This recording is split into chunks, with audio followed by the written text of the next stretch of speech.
Right. Good morning හැම දිනකටම. අද උදේම නැගිටින්න උනානේ. මාත් නැගිට්ටා නේද? අද චූටි ගැටලුවක් තියෙනවා. මොකද මේ පවර් කට් එකක්. ඒ කියන්නේ කරන්ට් එක විසන්ධි කරනවා කියලා තියෙනවා අපි 9 ඉඳන් හවස 2 වෙනකම්. ඒක නිසා තමයි මම ක්ලාස් එක ටික උදේට ගත්තේ. නැත්නම් නතර කරොත් එහෙම ආයෙ අපිට කරන්න දවස් උදව් වෙන්නේ නැති නිසා නේද? ඒකයි මම ගත්තේ. එතකොට අද ඉන්නවා අපේ දරුවෝ ටික උදේම නැගිටලා ඉන්නවා. තාම කොටසක් නැගිටිමින් ඉන්නවා. ඉතින් මම හිතන්නේ අද ඉස්කෝලේ වලත් සමහර අයට ක්ලාස් දාලා තියෙනවා. මට දෙන්නෙක් විතර කතා කරා මේ ඉස්කෝලේ ක්ලාස් දාලා දෙනවා කියලා බලන්න සෙනසුරාදාට ඉස්කෝලේ ක්ලාස් දානවනේ. දවස් 5ක් දීලා. හරි. ඉතින් හැමෝම ආදරෙන් පිළිගන්නවා. එතකොට මම ගිය සතියේ දුන්න පොඩි හෝම්වර්ක් එකක් දුන්නා. ගිය සතියේ නෙමෙයි අපි වෙන දවසකට තිබ්බේ ක්ලාස් එක ගිය සතියේ තිබ්බා.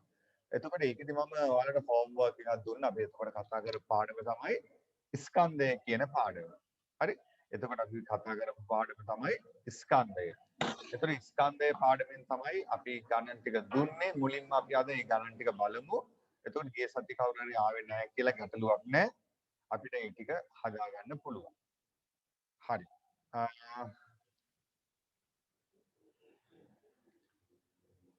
එහෙනම් අපි මේ පාඩම බලමු. ඊයේ මට ඊයේ රෑ 12ට විතරත් එක දරුවෙක් නේද මේ ගණන් ටික හදලි කරලා ඒවල තිබ්බා. මහත් එවිල්ලා 11 වසරේ ටියුට් එකක් හදාදා හිටියා. එතකොට ඔයාලා උත්තරේ වල තිබ්බා ගොඩක් කට්ටිය.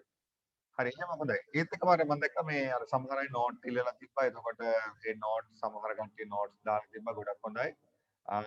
අපේ බුද්ධිමාහෙම නම් තාම ඉවිල්ලා නැහැ. මම දැක්කා බුද්ධිවාහිම ඒ නෝට්ස් ටික ඒ වෙලේම ෆොටෝ කරලා දාලා තිබ්බා අනිත් දරුවන්ට ලියා ගන්න. හොඳයි. තාම තව ටිකක් ඉන්නවා කොටසක් අඩුයි තාම.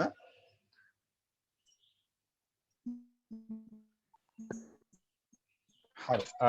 එතකොට අපි එහෙනම් බලමු අපේ වැඩේ කොහොමද කියලා අපි හෝම්වර්ක් ටික ඉස්සෙල්ලා බලමු. හෝම්වර්ක් ටික සාකච්ඡා කරලා ඉවරලා අපි පාඩමට යමු.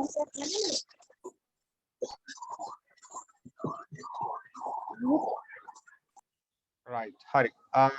බුද්ධිමා ගැන තමයි අපි කතා කරන්නේ. වැඩි බුද්ධිමා මම දැක්කා ඊයේ නෝට්ස් ටික ෆොටෝ කරලා දාලා තිබ්බා නේද? thank you. මොකද අනිත් ආපු නැති දරුවන්ට ඒක ගොඩක් හොඳයි. ඒ වගේ මොන හරි යාළුවෙක් කවුරු හරි මැසේජ් එකක් දැම්මොත් ඔයාලා බලන්න එපා කවුද කියලා නේද? එහෙම දාන්න පුළුවන් කට්ටිය ඉන්නවනම් data තියෙනවනම් පොඩ ෆොටෝස් ටික දාලා දාන්න. හරි එහෙනම් අපි යනවා අපේ හෝම්වර්ක් වලට. මම ඔයාලට දුන්නේ අභ්‍යාසයක් දුන්නා. මොකද්ද මේ 9 1 කියන අභ්‍යාසය තමයි දුන්නේ. අභ්‍යාස මාලාවම කරන්න කියලා කිව්වා. අපි එහෙනම් මුලින්ම 9 1 කියන අභ්‍යාස මාලාවේ ඔය ගණන් ටික කතා කරලා යමු. අද අපි කොහොමද අපේ ස්කන්ධ පාඩම ඉවර කරගන්න පුළුවන් වෙයි. එතකොට ස්කන්ධ පාඩම ඉවර වුණාම අපිට පළවෙනි වාරයට නියමිත පාඩම් ටික මම හිතන්නේ ඔක්කොම ඉවර වෙනවා. ස්කන්ධය පාඩමෙන් පස්සේ ස්කන්ධය හරි දර්ශක හරි තියෙන්නේ. මේ පාඩම ඉවරුනහම අපි සම්පූර්ණ ප්‍රශ්න පත්‍රයක් නොමිලේ සාකච්ඡා කරනවා. ඒකට ඔයාලත් එන්න ඒත් එක්කම ඔයාලගේ යාළුවෝ ඉන්නවනම් යාළුවන්ට කියන්න මේ ප්‍රශ්න පත්‍රය සම්පූර්ණයෙන්ම නොමිලේ සාකච්ඡා කරන්න. මේ ප්‍රශ්න පත්‍රය විතරයි. ඊට පස්සේ කැමති නම් ටාස්ක් එක දෙන්න පුළුවන්. කොහොමද ගැටලුවක් නැහැ. අපි නැත්නම් අනිත් කට්ටියත් පවු නිසා ඒ ප්‍රශ්න පත්‍රේ සාකච්ඡා කරනවා. හරි. එක ප්‍රශ්න පත්‍රයක් සම්පූර්ණයෙන්ම ඔයාලට මම හදන්න දෙනවා කලින් හදලා ඉවරලා තමයි ඒක අපි සාකච්ඡා කරන්නේ. රයිට් ඒකත් ඔන්න ඉන්න අපි මේ පාඩම් ටික ඉවර කරපු ගමන්ම ඒ වැඩේ කරමු. එතකොට එහෙනම් අපි බලමු දැන් මම දුන්න හෝම්වර්ක් එක මම හිතන්නේ කරලා ඇති නේද? සමහර අයට මෙතන එක්කෙනෙක් දෙන්නෙක් ඇති චුට්ටක් කම්මැලි ටිකක් හොරට හදපු දෙන්න තුන් දෙනෙක් ඇති. මම දැක්ක ගොඩක් කට්ටිය ඊයේ දෙන්න තුන් දෙනෙක්ම දැන් ඊයේ නැතිනෙත් මට දාලා තිබ්බා. අනිත් කට්ටිය ඊළඟට අපි මම ඊයේ දාපු අය කියන්නේ ඊයේ රෑ දැම්මා කවුද ඊළඟට මෙතන ඉන්නේ හරි. එහෙනම් අපි පේපර් එක කතා කරමු. මෙන්න මේක තමයි මම දුන්න ප්‍රශ්න පත්‍රය. ප්‍රශ්න පත්‍රය කියන හෝම්වර්ක් එක. ඒක තියෙනවා දැන් මේක කතා කරන්න කලින් අපි අලුත් දරුවෝ ඉන්නවනේ අලුත් යාළුවෝ ඉන්න නිසා මම ඒගොල්ලන්ට චුට්ටක් අපි මතක් කරගමු අපි ගිය සතියේ මොනවද කතා කරේ කියලා. අපි ගිය සතියේ දරුවනේ කතා කරේ ස්කන්ධය මනින ඒකට. හරිද? ස්කන්ධය මනින ඒකක ටික කතා කරා. එතකොට ස්කන්ධය මනින ඒකක මොනවද කියලා කතා කරොත් අපි කතා කරා එක ඒකකයක් තමයි ග්‍රෑම් මිලිග්‍රෑම් ඊට පස්සේ ග්‍රෑම්, ඊට පස්සේ කිලෝග්‍රෑම් සහ අන්තිමටම කතා කරා මෙට්‍රික් ටොන් කියන ස්කන්ධය. ඊළඟට ඔය එකක දෙක අතර ඔය එකක අතර සම්බන්ධය අපි බැලුවා. එතකොට අපි දැනගත්තා, අපි හෙව්වා, ඔයාලා කිව්වා මිලිග්‍රෑම් 1000ක් එකතු වුණොත් ග්‍රෑම් එකක් හැදෙනවා. ඊට පස්සේ ග්‍රෑම් 1000ක් එකතු වුණොත් කිලෝග්‍රෑම් එකක් හැදෙනවා. ග්‍රෑම් 1000ක් එකතු වුණොත් කිලෝග්‍රෑම් එකක් හැදෙනවා. ඊට පස්සේ කිලෝග්‍රෑම් 1000ක් එකතු වුණොත් එහෙම ටොන් එකක් හැදෙනවා කියලා අපි ගිය සතියේ සාකච්ඡා කරා. රයිට්? ඔන්න ඔය ටික තමයි ගිය සතියේ කතා කරේ. එතකොට ඕකෙන් තමයි අද අපි මේ ගණන් ටික කතා බලන්න යන්නේ. ඔය අද මේ ගණන් ටික බලන්න යන්නේ ඕකේ. හරි මම පොඩ්ඩක් ආපහු ලියන්න මතක නැති අයට මිලිග්‍රෑම් 1000ක් ග්‍රෑම් එකයි ඊට පස්සේ ග්‍රෑම් 1000ක් කිලෝග්‍රෑම් එකයි ඊළඟට කිලෝග්‍රෑම් 1000ක් අපි එකට කිව්වා මොකද්ද ටොන් එකයි කියලා. ටොන් එකයි. ඊට පස්සේ අපි කතා කරා මේ ඒකක පරිවර්තනය කරන විදිහ. ඒ කියන්නේ කිලෝග්‍රෑම් වලින් දුන්නොත් ඒක ටොන් වලට කරන්නේ මොකද කරන්න ඕනේ කියලානේ. ඔයාලට මතක ඇති. ඒ කියන්නේ කිලෝග්‍රෑම් වලින් ස්කන්ධයක් දුන්නොත් ඒක ටොන් වලට හරවනකොට මොකද කරන්න ඕනේ? සෝරි. කිලෝග්‍රෑම් වලින් දුන්න එක්කෙනෙක් ටොන් වලට හරවනකොට අපි කිව්වා 1000න් බෙදන්න කියලා. 1000න් බෙදන්න ඕනේ. ඒතකොට ටොන් වලින් එනවා. ඊට පස්සේ මට චුට්ටක් ඉන්න.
එතකොට මම දුන්නේ මොකද්ද? කිලෝග්‍රෑම් වලින් දුන්නොත් ටොන් වලට හරවන්න 1000න් බෙදන්න කියලා කිව්වා. ටොන් වලින් දුන්නොත් දරුවනේ කිලෝග්‍රෑම් කරන්න 1000න් ගුණ කරන්න කියලා කිව්වා. ඔන්න ඔය ටික තමයි අපි ගිය සතියේ කතා කරේ. ඒකෙන් තමයි හෝම්වර්ක් ටික දෙන්න යන්නේ. හරි?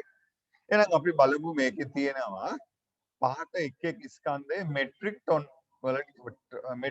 වලින් දක්වන්න කියලා තියෙනවා. එතකොට මේක මෙට්‍රික් ටොන් වලින් දක්වනකොට අපි මොකද කරන්න ඕනේ? 1000න් මොකද කරන්න ඕනේ? 1000න් කියන්න බලන්න කවුරු හරි මොකද කරන්න ඕනේ කියලා? 1000න් බෙදන්න ඕනේ. එහෙනම් මම මේක බෙදනවා කීයෙන්ද? 1000න්. මේකත් බෙදනවා කීයෙන්ද? 1000න්. හරි. අන්තිම දෙන්න 1000න් බෙදන්න බෑ පොඩි ගැටලුවක් තියෙනවා. අපි බලමු කොහොමද කරන්නේ කියලා. ඔන්න 1000න් බෙදනකොට මම ගිය සතියේ ලේසි ක්‍රමයක් කියලා දුන්නා. එකක් තමයි මෙන්න මේ බිඳුවට මේ බිඳුව කපන්න කියලා කිව්වා. එතකොට උඩ ඉතුරු වෙන්නේ 235 යට ඉතුරු වෙන්නේ කීයද 100. ඕක බෙදුනොත් උත්තරේ ඉන්නේ ටොන් වලින්. එතකොට මේක බෙදනකොට මම ඒකටත් ලේසි ක්‍රමයක් කිව්වනේ. මොකද්ද මම කිව්වේ? මම කිව්වා මේක බෙදනකොට මේ යට තියෙන ඉලක්කමේ බිඳු ගාන ගණන් කරන්න. දැන් කැපුණාට පස්සේ ඉතුරුනේ දරුණේ බිඳු 2යි. බිඳු 2යි ඉතුරුනේ. ඊට පස්සේ අපි මොකද කරන්න ඕනේ? බිඳු දෙකක් ඉතුරු වුණ නිසා මේ මෙතන තියෙන බිඳු දෙකක් හින්දා මෙන්න මේ පිටිපස්සේ ඉඳන් ඉස්සරහට ඉලක්කම් දෙකක් ගෙනල්ලා දශම තිත තියන්න ඕනේ. පිටිපස්සේ ඉඳන් ඉස්සරහට ඉලක්කම් දෙකක් ගෙනල්ලා දශම තිත තියන්න ඕනේ. ඒතර උත්තරේ එනවා 2.35. ටොන් කියලා තමයි එන්නේ. ඔන්න ඕකයි උත්තරේ. 2.35 ටොන්. ඔයාලා හරි කට්ටිය හරි දාගන්න. right? මම අන්තිමට බලනවා මේ හතරෙන් කී දෙනෙක්ගේ හරිද කියලා. ඊළඟ ගාන. සර් ඔව්. සර් 2.35 බිංදුව තිබ්බොත් වැරදිද? හරි ඒ ගැටලුවක් නැහැ. 2.35 බිංදුව තිබ්බොත් හරි. හැබැයි මේ සඳුරු අපි අද තියෙන බිංදුව දාන්නේ නැහැ. දැම්ම කියලා වැරදි දාන්නේ නැහැ. නමුත් ඊට පස්සේ දාන්න එපා. ඒ කියන්නේ දශම චිතෙන් පිටිපස්සේ බිංදු තියෙනවා නම් අපි දාන්නේ නැහැ. දැන්ට හරි දාගෙන ආයෙ ලියද්දී ඒක ලියන්න එපා. right. මේක මොකද කරන්න පුළුවන් දෙවෙනි ගානේ? දෙවෙනි ගානෙන් මට පුළුවන් මෙන්න මේ බිංදුවට මේ බිංදුව කපන්න පුළුවන්. එතකොට ඉතුරු වෙන්නේ උඩ 505 යට ඉතුරු වෙන්නේ කීයද 100. උත්තරේ ටොන් වලින් එන්නේ. එහෙනම් මෙතන යට බිංදු දෙකක් තියෙනවා. එතකොට මෙන්න මේ පිටිපස්සේ ඉඳන් තිත මොකද කරන්නේ? දෙකක් ඉස්සරහට අරන් එනවා. පිටිපස්සේ ඉඳන් දශම තිත මෙතන හැම වෙලෙම ගේන්නේ පිටිපස්සේ ඉඳන් දෙකක් මෙතනට ගේනවා. එතන මෙතන තමයි තිත නතර වෙන්නේ. ඒ කියන්නේ උත්තරේ මම ලියුවොත් ලියන්න වෙන්නේ 5.05t. ඒකේ තර අගට බිංදුව දැම්මට කමක් නැහැ. මේ පිටිපස්සට බිංදුව දැම්මත් කමක් නැහැ. ඒක ලියන්න ඕනේ නැහැ. හැබැයි මේ මැද තියෙන බිංදුව නම් අනිවාර්යයෙන්ම ලියන්න ඕනේ. මොකද ඒක මැදනේ තියෙන්නේ. ඉස්සරහට ඉලක්කමක් තියෙනවා, පිටිපස්සෙත් ඉලක්කමක් තියෙනවා. ඊළඟට තුන්වෙනි ගාන. තුන්වෙනි ගානේ දීලා තියෙන්නේ මෙට්‍රික් ටොන් වලින්. එහෙනම් අපිට මේ මෙට්‍රික් ටොන් වලින් දුන්න එක අපි ඉස්සෙල්ලා හරව ගමු කිලෝග්‍රෑම් වලට. ඒක ලේසිනේ. එතකොට මෙතන තියෙනවා මේ ටොන් 3ක්. ටොන් 3ක් කියන්නේ අපි දන්නවා කිලෝග්‍රෑම් කොච්චරක්ද? 3000. ඒක එකතු කරන්න ඕනේ කොච්චරක්ද? 875. එතකොට උත්තර එනවා 3875යි. එන්නේ මොනවලින්ද? කිලෝග්‍රෑම් වලින්. එහෙනම් කිලෝග්‍රෑම් වලින් දුන්න එක ටොන් කරන්න මම 1000න් බෙදනවා. එහෙනම් මම මෙතනින් පස්සේ තමයි ඊළඟ වැඩි කරන්නේ. මම මෙතනින් පස්සේ මොකද කරන්නේ? මේක නම් 1000න් බෙදන්න යන්නේ. ඒ කියන්නේ 3875 1000න් බෙදනවා.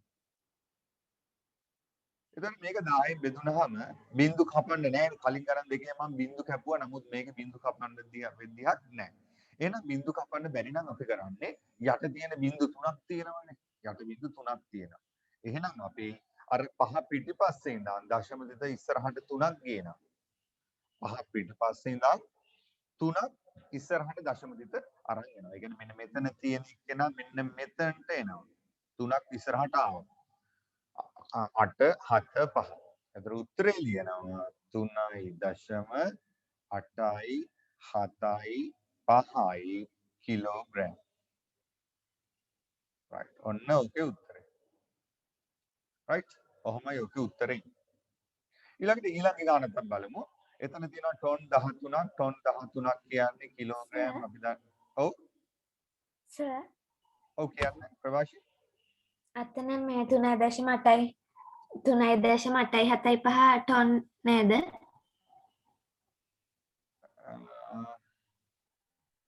sorry. හරි හරි. මේ අන්තිමට මම කිලෝග්‍රෑම් දාලා. හරි. thank you ප්‍රවාශි. right. මෙතන කිලෝග්‍රෑම් නෙමෙයි දරුවනේ. ටොන් ඉන්නේ. right. T. උදේ පාන්දර නිදිමත එදුවද නේද බලන්න මට. හරි. මෙතන දැන් තියෙනවා ටොන් 13ක්. ටොන් 13ක් කියන දරුවනේ මේක කිලෝග්‍රෑම් කරද්දි 1000න් ගුණ කරන්න ඕනේ. ටොන් කිලෝග්‍රෑම් කරද්දි 1000න් ගුණ කරන්න ඕනේ. මේ යට මම ලියලා තියෙන්නේ. හරි. එහෙනම් මම මේක 1000න් ගුණ කරපුවාම මට එනවා උත්තරේ එතන 13000 කියලා. 13000යි. මෙතන තියෙනවා පිටිපස්සේ කිලෝග්‍රෑම් 7ක්. ඒතර ඔය දෙක එකතු වුණාම උත්තර එනවා 13007ක්. 13007ක්. දැන් ඔය ඉන්නේ කිලෝග්‍රෑම් වලින්. එහෙනම් මම මේක ටොන් කරන්න 1000න් බෙදනවා. එතකොට 13007 කියන එක බෙදනවා කියනද 1000න්. එතන උත්තරේ ඉන්නේ මොන වලින්ද? ටොන් වලින් එන්නේ. එහෙනම් 1000න් බෙදනකොට මෙතන බිංදු 3ක් තියෙන හින්දා අර 7 ගාවේ ඉඳන් ඉස්සරහට දරුවනේ 3ක් එනවා. 7 ගාවේ ඉඳන් ඉස්සරහට 3ක් එනවා. එතකොට මේ මෙතනින් නතර වෙන්නේ. ඒ කියන්නේ උත්තරේ එනවා 13.0.07යි t. right ඔන්න පළවෙනි ගානේ මුල් 4 හදාගන්න බැරි වුණ කට්ටිය හදාගන්න අනිත් අය ස්ක්‍රීන්ෂොට් එකක් ගහගන්න බැරි වුණොත් කියන්න මම ෆොටෝ එකක් ගහලා එවන්න. හරි. රයිට් මට කියන්න මේ ගණන් හතරෙන් හතරම කාගේද හරි පොඩ්ඩක් අත උස්සන්න බලන්න. ගණන් හතරෙන් හතරම කාගේද හරි.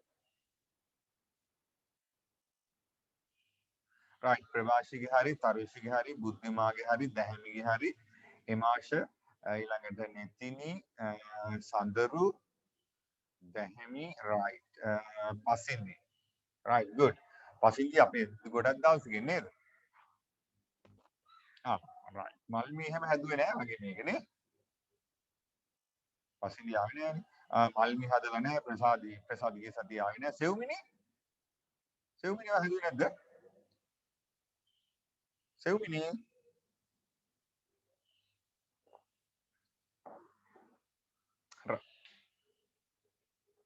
එකක් වැරදිලා නේ හරි එහෙනම් අපි යනවා ඊළඟ ගණන් ටිකට අපි යනවා මේක ඊළඟ කොටසට හරි මෙන්න දෙවෙනි ගානේ කියනවා පහත සඳහන් එක් ස්කන්ධය කිලෝග්‍රෑම් වලින් ප්‍රකාශ කරන්න පහත සඳහන් එක් ස්කන්ධය කිලෝග්‍රෑම් වලින් ප්‍රකාශ කරන්න එහෙනම් අපි දන්නවා කිලෝග්‍රෑම් කරන්න මේක හැම එකක්ම 10න් ගුණ කරන්න තියෙන්නේ එහෙනම් මම මේක 10න් ගුණ කරන්නම් එතකොට එනවා 7000 එතකොට එනවා කිලෝග්‍රෑම් 7000යි හරි ඒකට උත්තර එනවා කිලෝග්‍රෑම් 7000යි ඔන්න පළවෙනි ගාන හරි right ඊළඟ එක කිලෝග්‍රෑම් 17 එහෙනම් 17 ටොන් කරන්න අපි මේක මොකද කරන්නේ මේකත් 10න් ගුණ කරනවා එතකොට උත්තර එනවා කිලෝග්‍රෑම් 17000 කිලෝග්‍රෑම් 17000 න දෙකත් හරි ඊළඟට මෙතන තියෙනවා ටොන් 3ක් කියන්නේ අපි දන්නවා කිලෝග්‍රෑම් 3000ක් පිටිපස්සේ තියෙනවා කොච්චරක්ද 650 එතකොට 3650යි ඔක්කොම එකතු වුණාම උත්තර එනවා 3650යි එන්නේ මොන වලින්ද කිලෝග්‍රෑම් වලින් ඊළඟට මෙතන ටොන් දෙකක් කියලා තියෙනවා ටොන් දෙකක් කියන්නේ අපි දන්නවා කිලෝග්‍රෑම් 2000 එතකොට පිටිපස්සේ තියෙනවා කොච්චරද 65ක් එතකොට උත්තර එනවා 2065ක් 2065ක් ඒ උත්තරේ එන්නේ මොන වලින්ද ඒත් එන්නේ කිලෝග්‍රෑම් වලින් ඊළඟ ගාන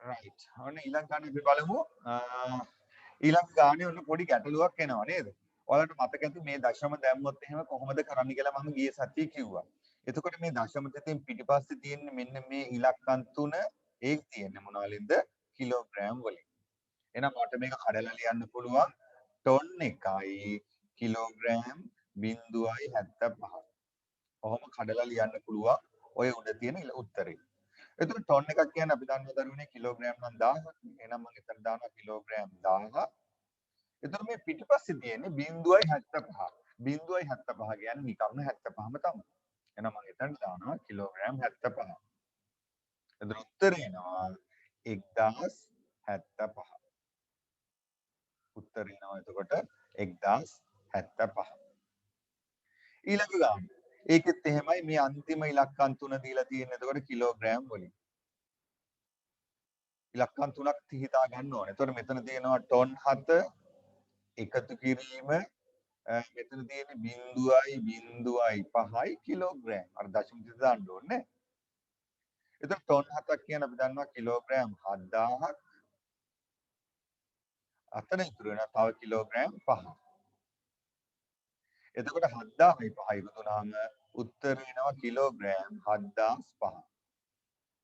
බලන්න හරි දාගන්න හරි කට්ටිය. මට අනිත් කට්ටිය අත උස්සන්න බලාගෙන ඉන්න. අඩුපාඩු හදාගන්න. ඒක කමන්නේ නැහැ. හැබැයි බොරු කියන්න එපා. right. එතකොට මේකේ දරුවනේ මතක තියාගන්න අන්තිම ඉලක්කම් 3 තමයි කිලෝග්‍රෑම්. හැබැයි මෙතන තියෙන අන්තිම ඉලක්කම් 2යි. අන්න ඒ වෙලාවට අපි බිඳුවක් දාගන්නවා. අපි ඒ වෙලාවට මොකද කරන්නේ අගට බිඳුවක් දාගන්න ඕන. හොඳට මතක තියාගන්න. මම මේ තරුවක් දාපු ගානේ මම අන්තිමටම මොකද කරේ බිඳුවක් දාගත්තා. හේතුව දශම තිතෙන් පස්සේ එන්නේ කිලෝග්‍රෑම්. එතන කිලෝග්‍රෑම් වලට ඉලක්කම් 3ක් එන්න ඕනේ. ඒක අනිවාර්යෙන් එන්න ඕනේ. දැන් අනිත් ගණන් වල බිඳු දාන්න දෙයක් තිබ්බේ නැහැ. ඔක්කොගෙම බිඳු තිබ්බනේ. ඉලක්කම් 3ක් තිබ්බනේ. right. එතකොට මෙතන ටොන් 4ක් කියන්නේ අපි දන්නවා කිලෝග්‍රෑම් 4000. මේක මම අර විදිහටම කඩලා ලියන්න. මෙතන තියෙනවා ටොන් 4යි කිලෝග්‍රෑම් එතකොට 680ක්. එතකොට ටොන් 4ක් කියන්නේ කිලෝග්‍රෑම් 4000ක්. මෙතන තියෙනවා 680ක්. ඔක්කොම උත්තරේ 4680යි. එදාම අන්තිම ගානේ බුද්ධිම ඇහුවා මට හොඳට මතකයි බුද්ධිම. මෙතන මතක තියාගන්න දෙකෙන් එක කිව්වොත් එහෙම කිලෝ මේ ටොන් භාගය. ටොන් භාගයක් කියන්නේ අපි දන්නවා ටොන් එකක් කියන්නේ 1000යි නම් භාගයක් කියන්නේ කිලෝග්‍රෑම් 500යි. එහෙනම් දෙකෙන් එක තිබ්බොත් උත්තරේ එන්න ඕනේ 500යි. ඒතර හතරෙන් එක කිව්වොත් දරුවනේ එතන තියෙන කාලක්. 1000න් කාලක් කියන්නේ 1000 කියන එක හතරට බෙදන්න ඕනේ. එතකොට එනවා කොච්චරද 250. එතකොට මෙතන තියෙන තුන් කාලක්. පාන් රාත්තල කෑලි 4කට කපලා 3ක්. ඒ කියන්නේ ටොන් එක අපි 4කට බෙදුවොත් 250යි. 250 ඒවා මෙතන 3ක්. ඒ කියන්නේ උත්තරේ කිලෝග්‍රෑම් 750. right. ඔන්න තමයි එන්නේ. බලන්න එතකොට ගණන් 8ක් තිබ්බයි එකේ ගණන් 8න් 8ම කාගේද හරි. පොඩ්ඩක් hands up ගන්න බලන්න. අත උස්සන්න මැසේජ් දැම්මත් කමක් නැහැ. right දැහැමිගේ හරි ප්‍රභාෂිගේ හරි තරුෂිගේ හරි අනේ තුන් දෙනයි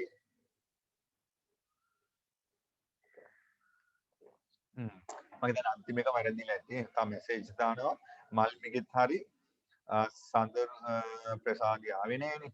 විහාරගෙත් හරි ඊළඟට සඳරුගේ එකක් වැරදි 7ක් හරියට. කමන්නේ එකයි වැරදිලා තියෙන්නේ. සෙව්මිනිගෙත් හරි. good. හරි හොඳයි.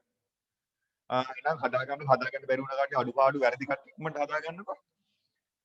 අපි ඊළඟ ගානට යන්නේ.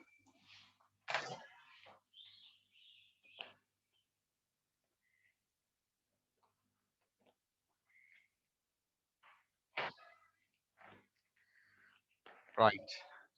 අද තාපොන්නේ අපිට කරන්ට් එකක් කැපුණා මොනවත් කරගන්න විදිහක් නැහැ. 9ට තමයි කපනවා කියලා තියෙන කියන්න බෑ. ඉතින් මණ්ඩලෙ මැසේජ් එකක් ඉල්ලලා තිබ්බා. හරි. අපි යමු නම් ඊළඟ ගණන් ටිකට. බුද්ධිමා දාලා තියෙන අන්තිම එක 3750 නේ. උඩ 3 තිබ්බේ ඉඳලා හිතුවා ටොන් කියලා. බුද්ධිමා එතකොට මේ ගාන මම වාට කියන්නම් හරි. හරි. මෙන්න මෙහෙම එක ගානක් තිබ්බොත් මෙහෙම එකක් නැහැ. මෙහෙම ගානක් තිබ්බොත් මට චුට්ටක් කියන්න. 3යි 4න් 3. ඔහොම තිබ්බොත් මොකද අපි කරන්නේ? කීයද උත්තරේ?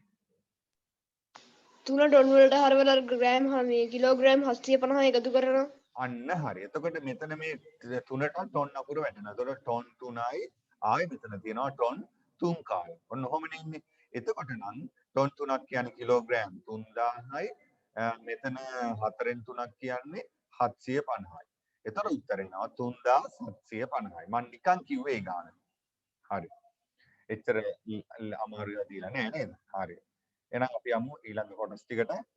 මේක කියනවා පහත එක් ස්කන්ධය මොකක්ද ලියන්නේ කියන්නේ මෙට්‍රික් ටොන් සහ කිලෝග්‍රෑම් වලින් ලියන්නේ. ඔන්න මතක තියාගන්න ඒකක දෙකෙන්ම අහනවා. හරි අපි බලමු එහෙනම්. මහා අමාරු දෙයක් නෙමෙයි. හැබැයි මේ ගන්න මම ගිය සති කරේ නෑ. අපි බලමු ඔයාලගේ උත්තර හරිද කියලා. එතකොට මම කිව්වා මෙතන එක කියන්නේ ටොන්. එතකොට දශම තෙතෙන් පස්සේ ඉලක්කම් 3ක් තියෙනවා. ආන්ගේ ඉලක්කම් 3 කියන්නේ මොකද්ද? කිලෝග්‍රෑම්. ওই විදිහට මම ගාන කඩා ගන්නවා. එතකොට මේ ගාන මට උත්තරේ ලියන්න පුළුවන් ටොන් 1යි කිලෝග්‍රෑම් 275යි. ඔක තමයි ගානේ අහන්නේ. ගානේ අහන්නේ මොකද්ද? මෙට්‍රික් ටොන් සහ කිලෝග්‍රෑම් වලින් ලියන්න. එතකොට මේකෙදි මෙට්‍රික් ටොන් කියන වචනේ තියෙන්නත් ඕනේ කිලෝග්‍රෑම් කියන වචනේත් උත්තරේ තියෙන්න ඕනේ. මම හිතුවා ගිය සති කිව්වේ නැහැ. එතකොට ඔයාලා හොඳට ප්‍රශ්නේ බලන්න ඕනේ. මොකද අහන ප්‍රශ්නේන්නේ අපි උත්තරේ ලියන්න ඕනේ නේද? එතකොට මේක අහලා තියෙන්නේ මෙන්න මේ ඒකක දෙකෙන්ම ලියන්න කියලා කියන්නේ. මෙට්‍රික් ටොන් සහ කිලෝග්‍රෑම් වලින් දක්වන්න. right. එතකොට ඔන්න ඕකයි උත්තරේ. ඒක හදාගන්න බැරි වුණා නම් දරුවනේ ආය කනගාටු වෙන්න එපා. හදාගන්න ගැටලුවක් නැහැ නේ. දැන් ඔයාලා ඒක දන්නවනේ. දෙවෙනි ගාන. එතකොට දෙවෙනි ගානෙත් මෙන්න මේ උත්තරේ තියෙන්නේ ටොන් වලින් අන්තිම ඉලක්කම් 3 තියෙන්නේ කිලෝග්‍රෑම් වලින්. එතකොට මට දෙවෙනි උත්තරේ මේ මම පල්ලෙහා ලියන්න මතක. ඒක උතන ඉඩ මදි නිසා දෙවෙනි ගාන 2.02.5. එතකොට මේකේ මේ මුලට තියෙන ටොන් 2. එහෙනම් මම එතන ලියනවා ටොන් 2යි. එතකොට මේ අන්තිම ඉලක්කම් තුනේ තියෙන කිලෝග්‍රෑම් 0.25යිනේ. එතකොට 0.25 කියන්නේ කිලෝග්‍රෑම් නිකම්ම 25ටම තමයි. ආයි මුල බිඳුව දාන්න ඕනේ නෑ නේද? 0.25 කියලා අපි ලියන්නේ නෑනේ සාමාන්‍යයෙන්. ලිව්වත් වැරදි නෑ. එතකොට අන්තිමටම තියෙන්නේ මොකද්ද? කිලෝග්‍රෑම්. ඔන්න ඕකයි උත්තරේ. මුලට මේ බිඳුව තිබ්බත් එකයි නැතත් එකයි. සාමාන්‍යයෙන් අපි බිඳුවක් මුලට දාන්නේ නෑ. එතකොට උත්තරේ ටොන් 2යි කිලෝග්‍රෑම් 25යි. තුන්වෙනි ගාන බලමු. තුන්වෙනි ගානේ මෙන්න මේ ඉලක්කම තියෙන ටොන් වලින්. එතකොට අන්තිම ඉලක්කම් තුනම තියෙන්න ඕනි කිලෝග්‍රෑම් වලින්. හැබැයි මේක ඉලක්කමක් නෑ. ඉලක්කමක් නැති නිසා දරුවනේ අපි මොකද කරන්නේ? පිටිපස්සට බිඳුවක් දාගන්නවා. මේක පිටිපස්සට බිඳුවක් දාගන්නවා. එතකොට මෙතන අපිට උත්තරේ කඩලා ලියන්න පුළුවන් ටොන් 5යි කිලෝග්‍රෑම් 750යි.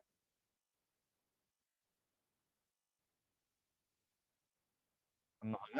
මට උත්තරේ ලියන්න පුළුවන්. ඊළඟ ගාන. ඊළඟ ගානෙත් එතකොට 7.3නේ. 7.3 කියන එකේ පිටිපස්සේ ඉලක්කම් එකයි තියෙන්නේ. එහෙනම් මම මොකද කරන්න ඕනේ? පිටිපස්සට බිංදු දෙකක් දාගන්නවා. මම කියවනේ බිංදු තිබ්බත් එකයි නැතත් එකයි කියලා. එතකොට මේක අපිට කැඩුවොත් එහෙම මෙතන තියෙන්නේ ටොන්, මෙතන තියෙන්නේ කිලෝග්‍රෑම්. එහෙනම් මට උත්තරේ ලියන්න පුළුවන් ටොන් 7යි කිලෝග්‍රෑම් 300යි. ඔන්න හතරවෙනි ගානේ උත්තරේ. right අංක 5 last one. පස්වෙනි ගානේ තියෙනවා 7.0.03යි t කියලා. එතකොට මේක නම් කොහොමද අපි දන්නවා ටොන් වලින් තියෙන්නේ. එතකොට මේ අන්තිම ඉලක්කම් තුන තියෙන්නේ මොන වලින්ද? කිලෝග්‍රෑම් වලින්. එතකොට මෙතන උත්තරේ මට ලියන්න පුළුවන් ටොන් 7යි කිලෝග්‍රෑම් කොච්චරයිද? 0.03 කියන්නේ දරුවනේ නිකම්ම කිලෝග්‍රෑම් 3ම තමයි. එහෙනම් මම ලියනවා කිලෝග්‍රෑම් 3යි. ආයි මුලට බිංදු දාන්න ඕනේ නැහැ. ඔන්න ඕකයි උත්තරේ. right? ඕකයි උත්තරේ. හදාගන්න බැරි වුණ කට්ටිය ඒත් එක මට අත උස්සන්න. කාගේද ඔක්කොම හරි.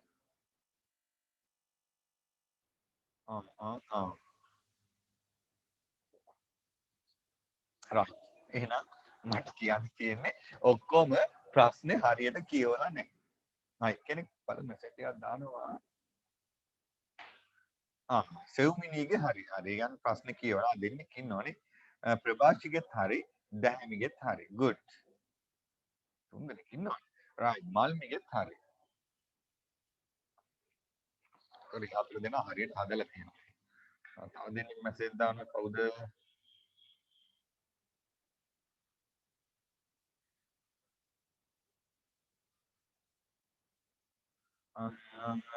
ප්‍රභාෂිගෙත් හරි වගේ නේ. විහාරගෙත් හරි. ඔය ඉන්නේ.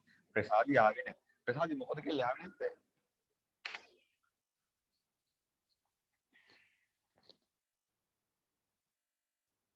අපි අර වෙන දවසක ගිය සතිය කරේ ඔයාලා කොහොමද ගෲප් එක පොඩ්ඩක් දවසක ඉස්සරහකයි නිකන් බලන්න මම මෙසේජ් දානවාද කියලා. මොකද සතියක් දවස් දෙකක් අපි පන්ති කරනවානේ.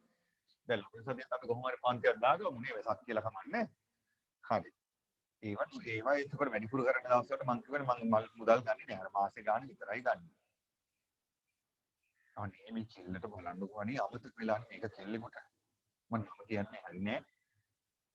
හරි තරුසිගෙත් හරිනේ. right. යමු ඊළඟ ගානට. මේ තල්මයි. ලෝකේ ඉන්නේ විශාලම ශීඝ්‍රපායි සතාලුනේ.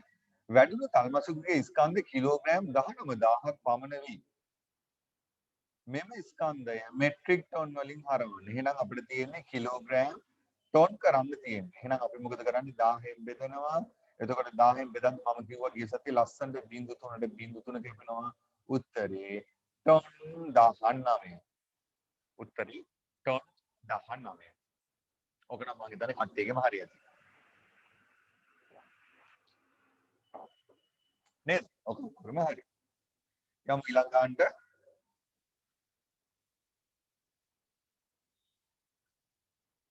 right. මෙන්න මේ ගාන තියෙන්නේ. මට කියන්නකෝ කවුද කම්පියුටරෙන් කරන්න කියලා අහද ලැප් එකේ කරන්නේ කවුද? මේ ලැප් එකේ කරන්නේ කවුද මේ ගාන හදපුවා? කවුද? right. කවුද ලැප් එකෙන් කරන්න කියන්නකෝ. නැද්ද ලැප් එක ගන්න නැද්ද කාගාව? සර් මං කරනවා. මම කියන්නේ කවුද? දැහැමි. right. හරි දැහැමි ඔයා එහෙනම් මෙන්න මේ පල්ලෙහෙන් මෙන්න මෙතනින් හරි වැරදි තියෙනවා මෙන්න මෙතන. ඔයා එහෙනම් හරි වැරදි මේක දාන්න මම ඔන්න මවුස් එක ඔයාට දෙනවා. right ඔයා මගේ කම්පියුටර් එක කරන්න. හරි. ඔන්න දැන් ඔය කරන්න බලන්න. අපි බලමු ඔන්න දැහැමි දානවා හරිද කියලා. කොහොමද දැහැමි ගන්න බලන්න මවුස් එක?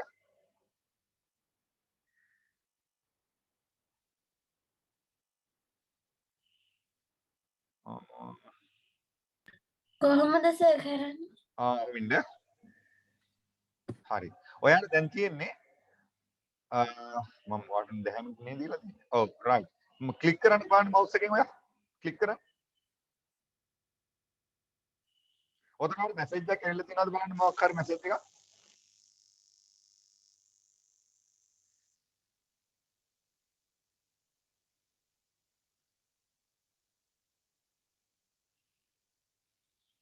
දැහැමි ඔන්න බලන්න ඔයාලට මැසේජ් එකක් ඇවිල්ලා තියෙනවද කියලා ඔව් මේ සර් ආවා.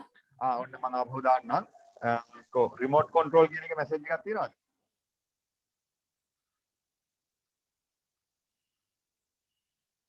ඔව් සර්. ඒක ක්ලික් කරන්නකෝ ඒක ඇවිල්ලා නැතුව යනවනේ. ඔයා මවුස් එකේ ක්ලික් කරන්නකෝ ගිහිල්ලා නිකම්ම හරි දැන් රයිට් දැන් කරන්න බලන්න හෝ පොඩ්ඩක් ඉන්නවම ඉන්න දැන් ඔයා පල්ලෙහා තියෙනවනේ එන අවුට් 8 කියලා මගේ පෑනක් තියෙනව නේද ගැටලම පල්ලෙහා ස්ක්‍රීන් එකේ මගේ පෑනක් තියෙනව නේද එන අවුට් 8 කියලා තව යට නැද්ද පේන්නේ නැද්ද ඒක නෑ සර්. ඔහොමින් චුට්ටකින් ඔහොමින්ද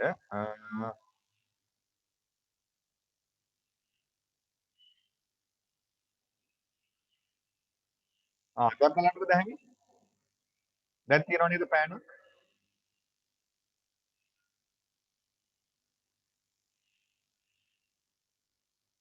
නැද්ද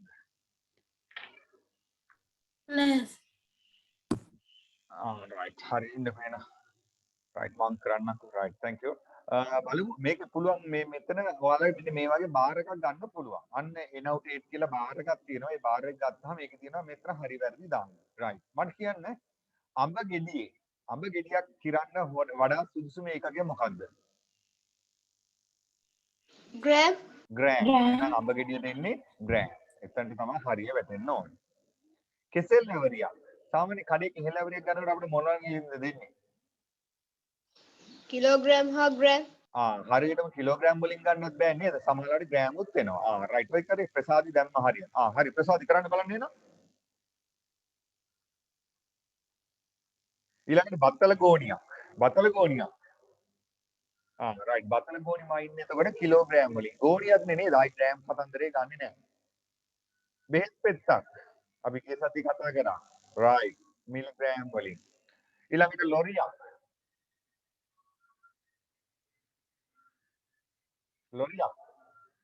රයිට් ලොරියක් ටොන් වලින්. ඊළඟට විදුලි සෝපානයක පැටවූ ගමන් මළු 10ක්. ඒ කියන්නේ විදුලි සෝපානය කියන්නේ ලිෆ්ට් එක කියන්නේ ලිෆ්ට් එකේ මොන හරි පාර්සල් බෑග් 10ක් පටවලා තියෙනවලු. මොනවලද මයින්ද සුදුසු? kilogram, ඒක කිලෝග්‍රෑම්. ප්‍රසාදි ඒක දුවන්නේ කිලෝග්‍රෑම් වලට දාමු. හරි ඒක කිලෝග්‍රෑම් හරි. මම අර හරිය මහලා දාන්නම්. හරි අත්නකුව. ඔන්න ඔහොමයි එන්නේ ඔය. හරි ඒක අඩුපාඩු හදාගන්න. අඹ ගෙඩියක් අනේ කෙල්ලේ බුද්ධිමෝ අඹ ගෙඩියක් කෙල්ල කිලෝග්‍රෑම් තරම් බර නෑ නේද අඹ ගෙඩියක් එහෙනම් එන පොල් අඹ ගෙඩියක් වෙන්න ඕනේ හරිද අඹ ගෙඩිය උත්තර බර නෑ දෝනේ අඹ ගෙඩි වයින් මොන වලින්ද ග්‍රෑම් වලින් ඔයාලා චුට්ට බලන්න ඔය යනකොට වෙලාවට පාරේ අඹ සමහරවල්ලාට කිලෝ වලට දෙනවා සමහර ඒවා ගෙඩි වලට දෙනවනේ සමහර වෙලාවට කිලෝ එක දෙනවා කිලෝ එක රුපියල් 80යි 90යි කියලා ඒගොල්ලෝ කියනවා එතකොට මේ කිලෝග්‍රෑම් මේ ග්‍රෑම් වලින් තමයි මයින්නේ. මොකද කිලෝ ගණන් ගොඩාක් ගන්න නෑනේ අපි. එතකොට අපි අඹ ගෙඩියක් කියලා මේක කියන්නේ නේද? එතකොට ඒක අඹ ගෙඩියක් නම් ග්‍රෑම්. හරි. කිලෝග්‍රෑම් එකක් කියන්නේ ටිකක් ලොකු බරක්. එහෙනම් පොල් ගෙඩියක් නංගුන කිලෝග්‍රෑම් වලින් වගේ මම නැහැ ටිකක් ලොකු ගෙඩියක්. හරි. එහෙනම් ඔකයි උත්තරේ ඉන්නේ. අපි ආපු ඊළඟ ගානට ඊළඟ ගානේ මෙන්න මේක සිස්ටම් ටික පුරවන්න තියෙනවා. එච්චර අමාරු නෑ. දැන් විනාඩියකින් කට් වෙයි. කට් වුණාම ඔයාලා ආපහු ලොග් වෙන්න ලොග් වුණාම මම මේක පුරවන්නම්. හරි. මම දැන් කට් කරන්න. ආපහු ඔයාලා හැමදෙනාම ලොග් වෙන්න. ඊට පස්සේ අපි ඉතුරු ටික කරගෙන යමු. අපිට කට් වෙනකම් බලන්න ඉන්න බෑනේ නේද?